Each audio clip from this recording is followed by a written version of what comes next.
Thank you for coming.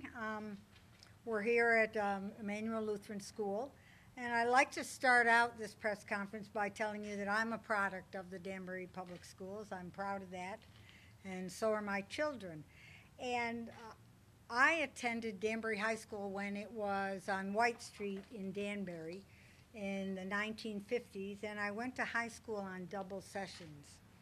Back in the 1950s, the city of Danbury was shortchanging our public schools, and we are doing it again today.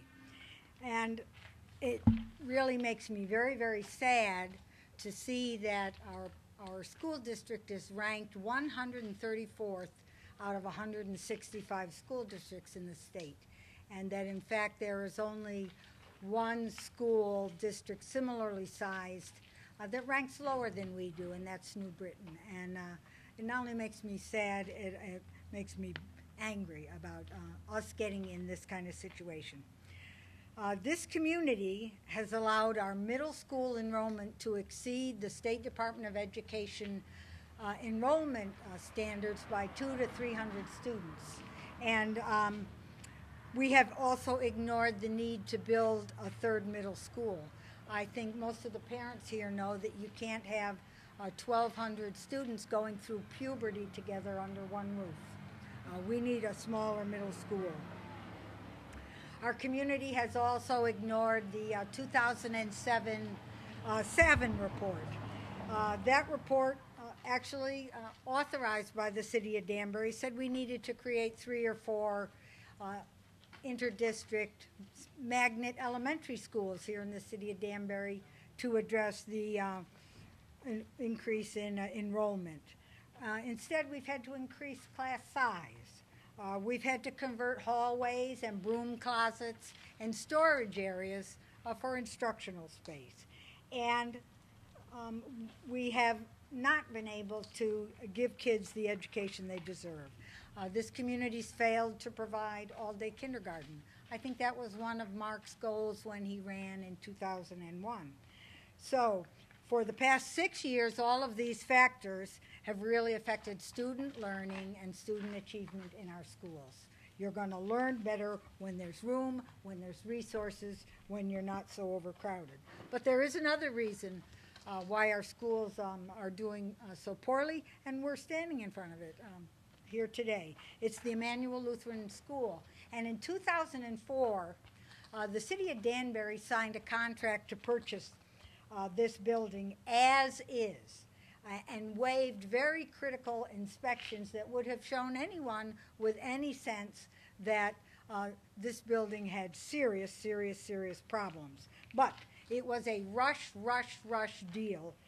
And it was a rush deal because the Emmanuel Lutheran Church needed a deposit to purchase property on Clapper Ridge Road. And Pastor Frank Santora needed to sell that property on Clapper Ridge Road in order to move his faith church to southern New Milford. And Jim Maloney needed a facility to put the Head Start classrooms, and the city of Danbury, the Board of Education, was desperate for classroom space, so that it was like a perfect storm, the purchase of this building in 2004.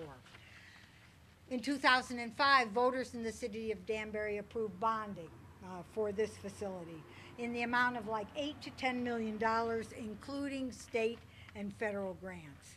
And yet it has taken another 6 years to determine that this building right here can never be renovated. It must be torn down for a lot of reasons, including a poor mechanical system, but also because of mold, because the city, when it took possession of the school, did not close it, so that there was an $800,000 mold problem that had to be corrected here.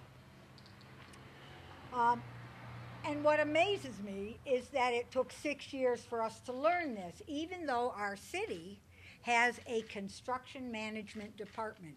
We have a superintendent of construction, a manager of construction, an assistant manager of construction, all to shepherd these capital projects through.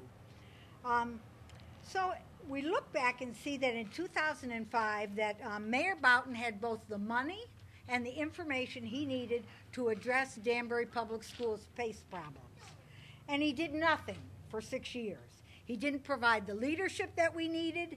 He gave us empty rhetoric about having a first-rate educational system, but he didn't get off his ass. He really didn't. In 2008, he brought together a task force to come up with a 5-year capital plan.